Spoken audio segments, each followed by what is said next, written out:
The Bears made a lot of moves that their fans like, but is winning the offseason really worth it? We'll talk about that and more here today on Locked On NFL. The barbershop is open and Tony Wiggins has a chair for you. He's ready with some real NFL talk. The local experts of Locked On bring their expertise, and Wiggy is ready with his clippers and shears. Sit down and enjoy. The new Locked On NFL starts now. Locked On Podcast Network. Your team every day. Well, there's no doubt that it's your team every day here on Locked On NFL. We know that, and we thank you for making us your first listen. We are very, very appreciative of you being here. It's Tony Wiggins. Today's host, of course, on a Wednesday is my man David Harrison, my brother, who is the local guy for Locked On with Locked On Commanders, as well as our Locked On Squad shows. We thank you for joining us here today, and wherever you get your podcast, make sure you tap in each and every day so you do not miss an episode. Here's what we're going to talk about today. We're going to finish up talking about the Browns. They actually got a quarterback, or did they? And right in the middle, the Lions and the Packers make some moves because they need to make sure that they keep up. Well, the Lions aren't keeping up, but they need to make sure they hold down the fort because Minnesota and the Bears are coming. And we're going to start right at the very top of the show talking about the Chicago Bears, who hired Ben Johnson and have made a ton of moves. In fact, we're going to get to some of those moves. We're going to hear from Lauren Cox, and then David and I are going to do what we can to decide whether or not winning the offseason is more important than actually winning, or if they are counterintuitive. Check this out. The Chicago Bears are matching their big investment in the offensive line with some serious spending on the defensive line in free agency. The latest addition, Atlanta Falcons defensive tackle Grady Jarrett. I'm Lauren Cox, host of the Locked On Bears podcast. And not long after signing Indianapolis Colts defensive end Dayo Odeyingbo to play on the edge in Chicago, Ryan Poles doubles down on the D-line by adding Atlanta Falcons free agent Grady Jarrett. Jarrett has been a consistent interior force throughout his long career in Atlanta, 10 seasons. He's now 32 years old, so signing him to a 3-year deal carries some risk there for the Bears that his level of play can maintain into his later years of his career, but we know that he is a durable, solid, reliable player that should be a nice veteran presence for the Bears on the interior, and he can rotate with Gervon Dexter and Andrew Billings to keep all those guys fresh and keep the pass rush on its toes in Chicago. For more on all the Bears free agent signings, check out the Locked On Bears podcast. What Lauren said is true. They have added to the trenches. They also signed TJ Slayton from Green Bay. They have an entirely new interior of their offensive line. All guys that I respect, but does this usually end up meaning that it's better for the team, David? And that's the question. Yeah, I mean, that's the hard part to tell, right? Like right now, you know, the thing that I like and dislike about grades is that grades get a lot of attention, grades get, you know, a lot of reaction and all that stuff. But let's be clear what we're grading here. What we're grading is how much I agree with your moves. That's what we're grading, right? Because nothing has been proven or disproven yet, right? Like we have no idea if Odeyingbo or if any of these O-line moves that the Bears went ahead and made are actually going to pan out. And the thing that you have to remember when you're talking about the trenches is you're talking about a 5-man offensive line that is a unit that works as one. So guess what? Joe Thuney, he might be great.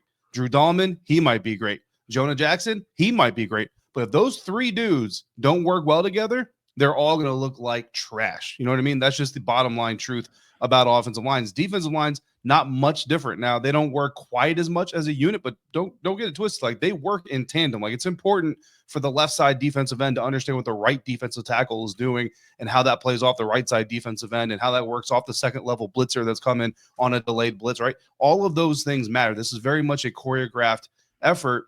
And the defensive side is really kind of like 11 dudes operating as one. Every string has got to get pulled at the right time in the right direction and all that stuff. So when you see this wide open gap in coverage, it's usually because one dude didn't do his job and it threw the entire operation out of whack, right? So you look at the depth chart and you look at the projections. I love it, man. I mean, Montez Sweat, Gervon Dexter, Grady Jarrett, and Dayo, like that's a solid unit. You know what I mean? I'm not going to say that's like the best unit in the NFL. That's a really solid unit. It is. So if you want me to put a grade, like you didn't ask me to, but if we're talking like, did they win this offseason? I'll tell you right now, I'll put a solid B plus. I mean, as much as I don't like grades, I also don't like the pluses because it's like, don't be a coward. Either give it a B or give it an A, right? But I'll give it like a solid B plus because I'll be a coward on this because the cowardice comes from I have no idea how this front four is actually going to play. But if you're a Bears fan, what you got to focus on is, did the Chicago Bears get better in the trenches? And on paper, in March, the absolute answer is yes.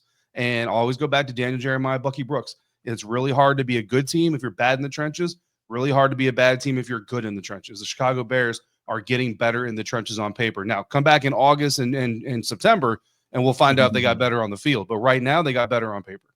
Absolutely did, and I mistakenly said TJ Slayton because we're going to talk about him later. He went to a different team. It was a bingo that I was sitting here thinking about. I thought they were going after John. I thought it was going to be Jonathan Allen, similar player to Grady Jarrett rather, sort of a three technique. I think Grady. People when they talk about his age, you're not getting the same Grady Jarrett, but you're also not expecting to get Grady Jarrett from 5 or 6 years ago, where he was right there behind Aaron Donald and London Fletcher and Chris Jones. He was in that territory. He could sit at that table at the picnic, right? So now if you bring him into a situation where it's rotational and you sort of play him the way Detroit did with the Lee McNeil, and it's kind of a 4-man rotation, it's the Toby Keith thing. I'm not as good as I once was, but I can be as good once as I ever was. And I think, look, you see, you a battle rapper, and I'm sitting there quoting country. Ain't that something? Hey, I know country music too, bro. I like music. I'm telling you, man, we get it in up here. But the thing that I want to be afraid for them if I'm a Bears fan, because it's almost too good to be true every single time. This happened with the Eagles back in the day. It happened with Washington several times. It's happened with the Jaguars, who I cover, where you get all of these names and everyone thinks like, okay, they're going to play well. Think about this. We criticize AAU basketball and we criticize the NBA All-Star game because what you do is you get a whole bunch of guys that are real good and think they're going to play together. Chemistry and cohesion do matter. I believe they did a good job in adding the talent because they had needs and they addressed them, and nobody waits for you. And Ben Johnson is saying, no, we're not going to slow play this. We're going to get after it right now. But I also believe in those C's. I think those things has to happen. So one thing that has to occur is between now and the start of the season with the mini camps and the training camp, they have to get this thing where everybody's on the same page. Yeah, man. I'll tell you right now, if you're a Chicago Bears fan, or if you're an anti-Chicago Bears fan, like if you're a fan of any other team that doesn't want to see the Bears thrive, I'll tell you who the most important free agent acquisitions this offseason were: Ben Johnson, Declan Doyle, Dennis Allen. Bottom line, because coaching 1,000% matters, because coaching is what's going to put these guys in the right or the wrong positions. And when you look at Dennis Allen, Dennis Allen has forgotten more about aligning and coordinating defenses than I'll ever know. So just full disclosure there. However, when you look at what he did with the New Orleans Saints, yes, there were some good defensive units there, but he's also the same defensive coach who had Brian Brzee playing interior defensive line. Not exactly putting a guy in the best position to be successful. So is Dennis Allen going to be a coordinator who says, this is my scheme, you execute my scheme, or you're going to go somewhere else? Or is he the kind of, okay, what is your strength? How can I scheme to make sure that all of our guys' strengths are being accentuated at the same time? That is going to be the difference between players getting better on paper and players getting better on the field. So while all these signings are looking good and all these acquisitions and these trades up front and all that stuff look really good, don't forget the coaching staff has got to actually put this thing together in the right way, or else you just have a bunch of parts with really good names that are absolutely doing nothing. So Minnesota did a real good job last year. We talked about them yesterday. They got Jonathan Grenard to come in. They got Van Ginkel. And then now, they've addressed it with Jonathan Allen, and they're hitting it harder again in the trenches. They got Will Fries on the offensive line. So we discussed them yesterday. So that's 2 down. In the next segment, we're going to discuss the other 2 teams, the Lions, who actually won the division, and the Packers. Peter Bukowski always got somebody. He's always beefing with somebody. So we're going to bring him up too here to decide, can they hold off the Bears, but can they also keep up with the pace that's being set by the rest of that division? We'll talk about that more here on Locked On NFL.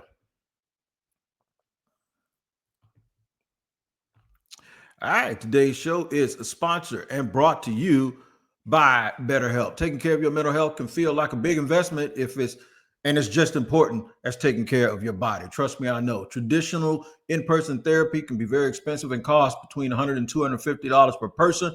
But with BetterHelp, you can save up to 50% per session. BetterHelp offers a flat fee for weekly online therapy sessions, making professional support more accessible and more affordable.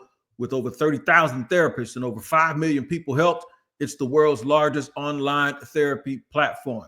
I've paid out of pocket for therapy for my children and even myself when I was trying to deal with pain management. And let me tell you, I tried BetterHelp and it absolutely worked for me, and it can do the same thing for you. Your well-being is worth it. Visit betterhelp.com/lockedon today to get 10% off your first month. That's BetterHelp, HELP.com/lockedon.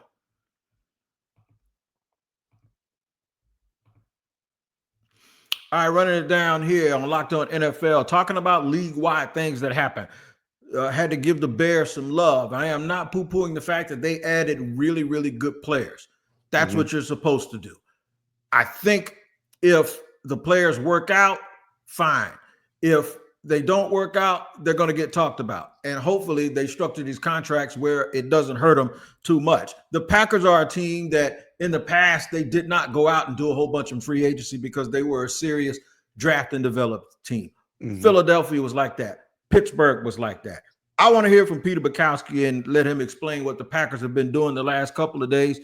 Is it a new day where you just change with the times, or are they desperate? We'll discuss that in just a second, but listen to Peter. The Green Bay Packers once again surprised us with a cornerback move. Not the fact that it was a cornerback, but the name they picked. I'm Peter Bukowski, host of Locked On Packers, and it's Nate Hobbs, Las Vegas Raiders slot corner, who is coming to Green Bay on a 4-year deal worth in excess of $50 million. It's a small cap hit in the first year, and then it ramps up from there. But overall, a modest deal for a starting caliber corner and a clear upgrade for the Green Bay Packers. The question is going to be about fit. He played mostly in the slot in Las Vegas, but did play a season where he played mostly outside and was their boundary corner in base defense. He's certainly big enough to do it at 5'11", 200 pounds or thereabouts, a relative athletic score over 9. He's fast enough. He's explosive enough. And if he can cover guys in and out of breaks from the slot, he can do it from the boundary. He's also a terrific tackler in run support in the screen game, where the Packers have a major weakness, or at least they did last year. This is a clear upgrade for the Packers, but I will say, I don't think it precludes them from using a high pick on a corner in this upcoming draft if one is there that they like. First round, second round, third round, that still is all in play as they seek to upgrade the talent on this roster. They definitely upgraded the talent. I like him a lot. We'll get to the slot versus outside thing. They also went to the bank and got Mr. Banks from San Francisco for about $75 million. Do you think the Packers, even though they've gone against the grain, how much have they helped themselves here?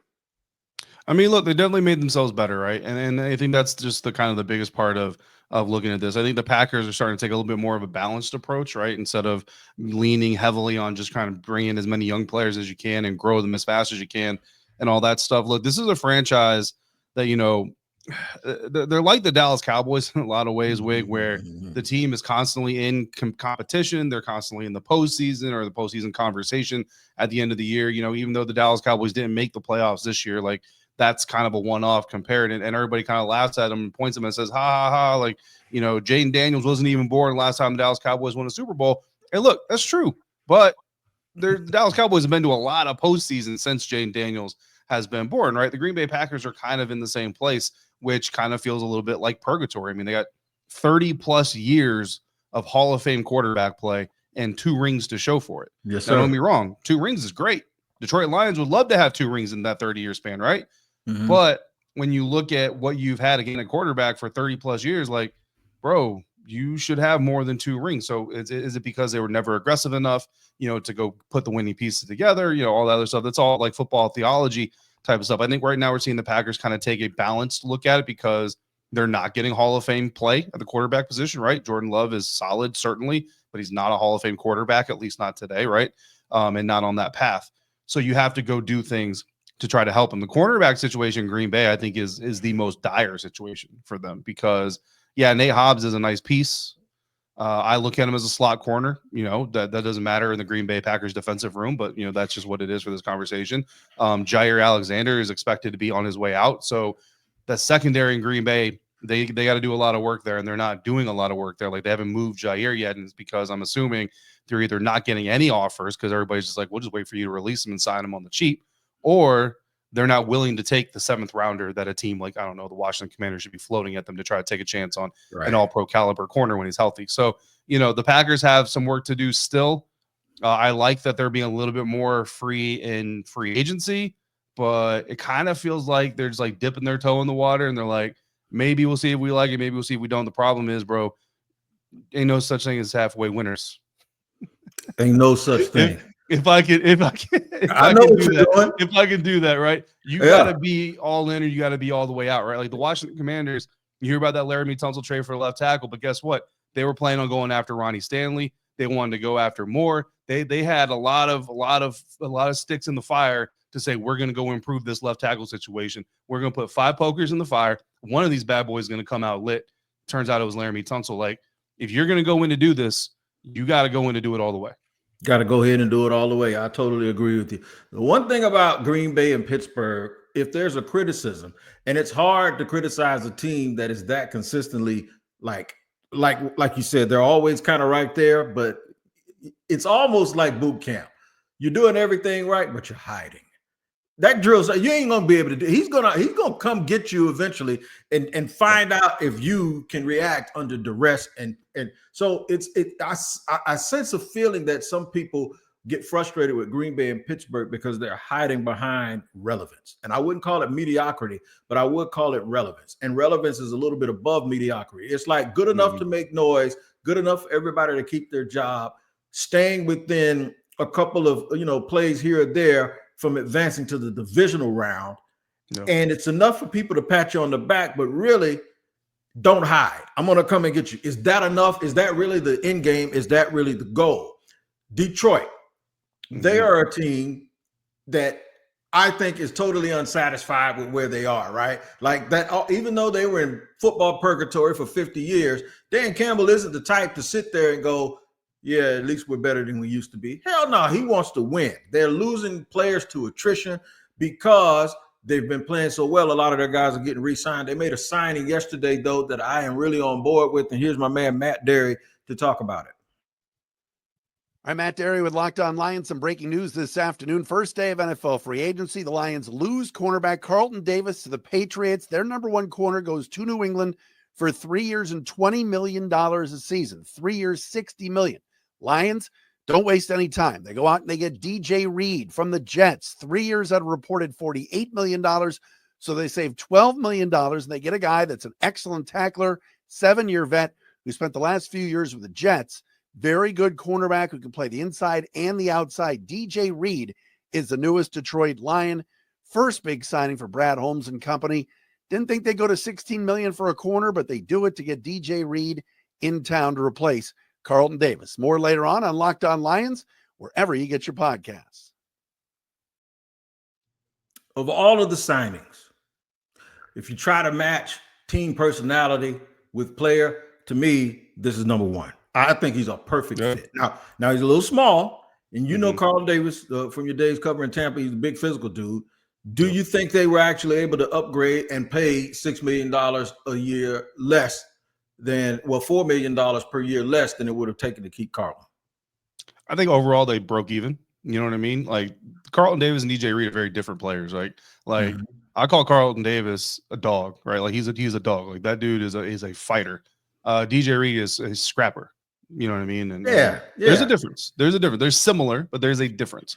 However, I think when you take the positives and the negatives of both, I think you ultimately got around the same caliber of corner. The Lions got theirs for cheaper. So, you count that as a win, right? The question is, how much of a step forward is Terry Arnold going to take? How much of a step forward do you believe he's going to take? And then again, how does that impact your overall view of your secondary? Because, in my personal opinion, I always say you attack the offseason based off of what you know, not what you hope. So if you go in there from what did we last see from Terry and Arnold, that's how I'm going to approach my secondary. Look, if you end up with 3 all-pro corners on your roster, okay, that's a great problem to have. Like if you go draft another dude and Terry Arnold turns into an All-Pro, fantastic. Who can you move money on, and who can you trade for a future first-round pick and all this other stuff, or let him go walk for a compensatory pick later on? Those are great problems to have. Now, not all teams take that, right? And I've heard coaches, I've heard GMs say, like, there are players we expect to take a big step coming in the next season. What are they telling you? They're telling you we're planning based off of what we assume is going to happen or what we hope is going to happen. And sometimes it works out, sometimes it doesn't. So that's part of being a GM. That's part of being a team builder in the NFL, right? You have to make those decisions. But as far as Carlton and DJ Reed, I love DJ Reed. I wanted DJ Reed in Washington. I thought that he'd be a really good fit in that mentality there. He really stood out to me. I went to New Jersey last year for joint practices in the preseason game between the Commanders and the Jets, and DJ is somebody that stood out to me during that week. So, good signing for the Detroit Lions. Carlton, he's going to do fine in New England, especially opposite of Christian Gonzalez. So good signing for them as well. So I'd say both teams won, both corners won. It's just a matter of, honestly, bro, like I'm tell you right now, spoiler alert for the upcoming season's worth of content, I think the Lions are going to take a step back, just because when you lose both your coordinators, you almost have to take a step back, because these new coordinators, these aren't their guys, quote unquote. And they got to figure out how to use them and who they want.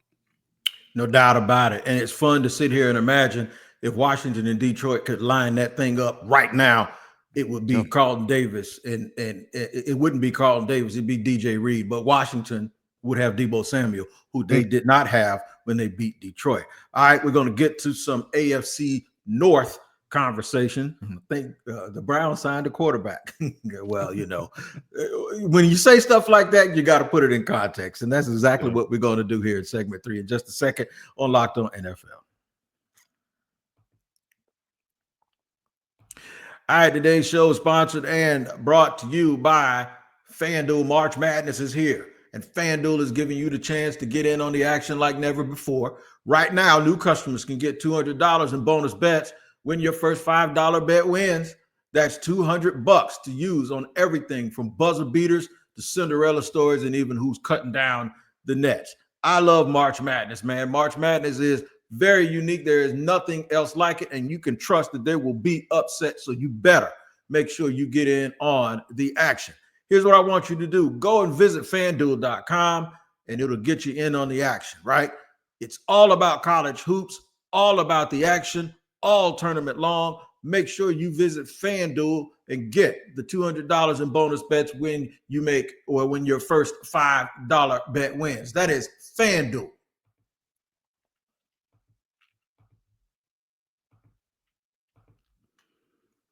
All right, man, here we go. We got to talk about some teams that are a little bit down right now. We're going to go to Northern Ohio and hear Spencer German discuss quarterback addition.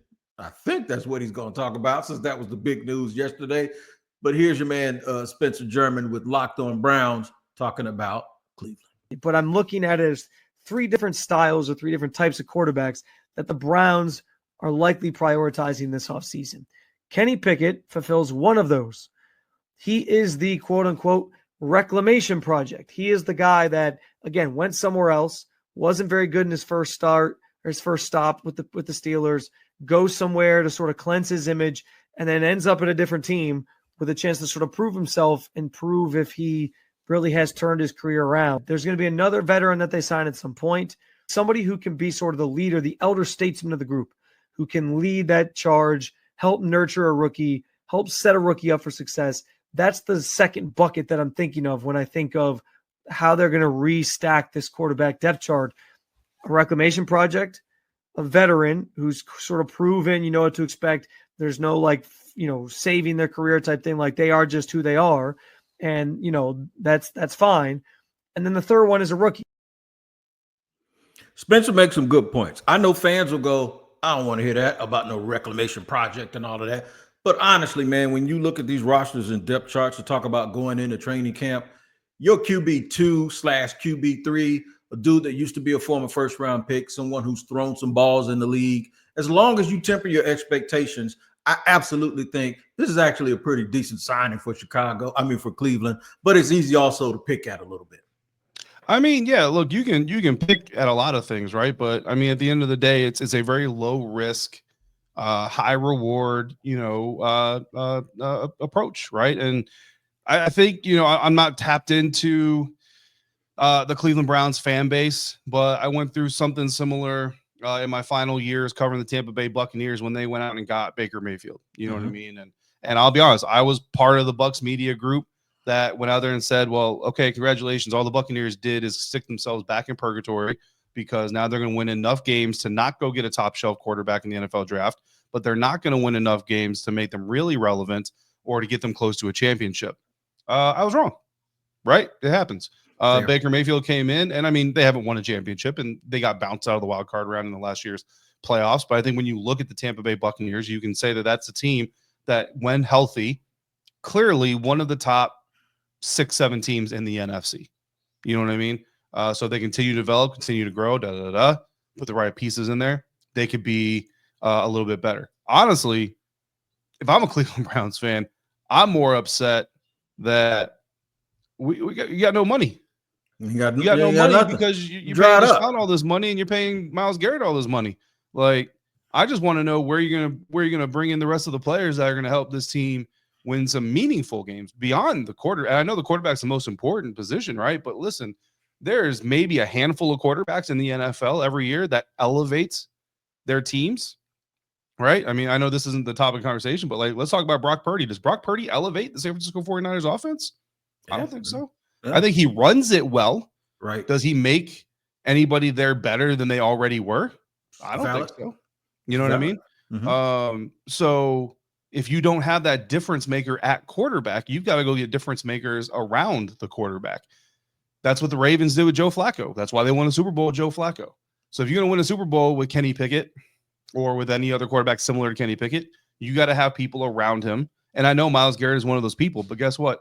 Myles Garrett could turn into 3 other contributing players if you use him correctly that will have a bigger impact on your team overall than Myles Garrett would. So, you know, if that for that amount of money, Deshaun Watson deal, I mean, we all know that even the most diehard Browns fan isn't going to try to defend that crap. No. So, you know, that's my bigger issue with the Browns. I don't care about Kenny Pickett. It's the rest of the organizational management that I've got an issue with. I call this being a napkin in a windstorm. And what that is you're helpless.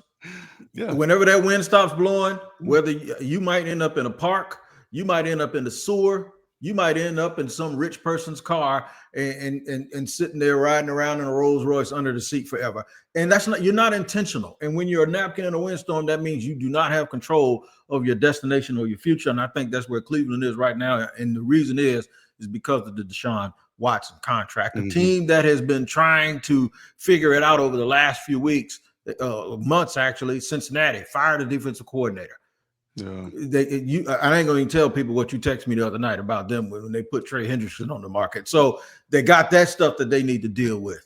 They're going to pay a quarterback and 2 wide receivers. They've used a lot of resources on the offensive line, and even that is still not up to snuff. So what do? Well, I'll tell you what Cincinnati did. They actually did something right yesterday. And here's my man James Rapine from Locked On Bengals, and we'll talk about this. The Bengals are bringing back a familiar face. Hi again, everyone. I'm James Rapine from the Locked On Bengals podcast, and BJ Hill has agreed to a 3-year, $33 million contract, according to multiple reports.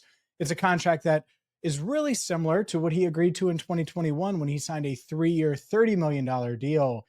And this, to me, is about raising the floor of a defensive front that needed stability. BJ Hill has brought it over the past 3 years, playing at least 70% of the defensive snaps. He's played in at least 15 games in each of his 4 seasons with the Bengals and will be under contract now through his age 32 season. So they're paying him for age 30, 31, and 32. It lines up, makes a ton of sense. They also need more pass rush, and an interior pass rusher alongside BJ Hill is a must in free agency. For more, make sure you check out the Locked On Bengals podcast on YouTube or wherever you get your podcasts. The Bengals also signed TJ Slayton from Green Bay. He ain't no pass rusher, though. He's just another guy to stand up there and take up space. I think this is a good move, but it's only a good move because it's retention. He was one of the dudes that I thought they couldn't afford to keep also. So that's why, to me, this isn't about raising anything. This is about stopping the bleeding, if you will, in Cincinnati just a little bit until they can figure out what they're going to do with the defensive end and what they're going to do in the draft. Yeah, I mean, I think James makes a lot of good points there. It certainly raises the floor of the interior of their defensive line. The problem is the floor of their defensive line is about to fall if they don't keep Trey Hendrickson, and they're going to lose Trey Hendrickson, their best defensive player, in order to keep their third best offensive player. I got you. Who plays arguably. Go ahead. We're talking about T. Higgins here, and this is no shade to T. Higgins, but you're talking about a player who's your third best offensive player. You're talking about a player who plays one of the most dependent positions on the field, right? Like for him to be successful, the O-line's got to give Joe Burrow enough time to find him, and the scheme and play call have got to be designed to find T. Higgins as well. Like T. Higgins goes out there and is the best player on the field. If the O-line can't block, the quarterback can't deliver the ball, and the scheme doesn't accentuate it, it doesn't matter. So you're going to pay him over Trey Hendrickson, who single-handedly can impact the game on any given down, any given moment, when the defense was your problem in the first place. Like the Bengals offense, ladies and gentlemen, if you don't know this, the Bengals offense was great last year. It's the Bengals defense that was the problem. So bring back BJ Hill. There you go. Congratulations. There you go. Let me lose Trey Hendrickson. And look, they could still keep Trey Hendrickson. But if you lose Trey Hendrickson, I mean, listen, your best pass rusher is now an interior defensive lineman. And again, I've covered a team whose best pass rusher was an interior defensive lineman. That's not a good thing, ladies and gentlemen. Now you can unless it's Chris Jones. Okay, unless it's Chris Jones or Aaron Donald. And nobody has those guys. Yeah. Here's why I'll give him a little. I'll give him a little bit of a mulligan, and then I'm going to snatch it right back from him. Here's the mulligan. One guy's 31 and the other guy's 25. And that's a good thing. Okay. What makes it worse, though, with the Hendrickson thing that you're talking about is this. They have used a bunch of resources in the last 3 or 4 years on day one and day two that have not panned out. Had those draft picks worked, the Daxton Hills and all of those linemen that they've taken and Joseph Asai, we would probably say, okay, go ahead and do that because you have a track record with young players. They haven't worked out. They need to keep the most sure thing that they have because they've done such a poor job at making sure that when this time came, that guy was able to be let go. They haven't proven that they can draft well. So therefore, they're going to trade him for a draft pick that history says is going to be no good for their team. And that's why you got to know who you are. And you got to look in the mirror. And the Bengals are probably the worst team at self-evaluation that I've ever seen. I mean, look, the Bengals, listen, that the championship window in Cincinnati, they got a fingernail stuck in that thing. They got a fingernail stuck in that thing, and they're just trying to hold on to it for as long as they possibly can.